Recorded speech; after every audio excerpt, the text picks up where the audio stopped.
furry little friend.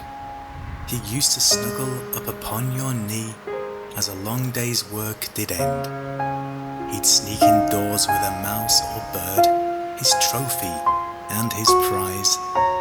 You had to forgive his feline ways as he brought you his surprise. But his final days were numbered. It was sad to see him go. But a brilliant life he did have. That's one thing you do know. So give grateful thanks for the years he had, for the joy he gave to you. And may the memories of those little paws bring comfort to you too. I'm sorry for your loss.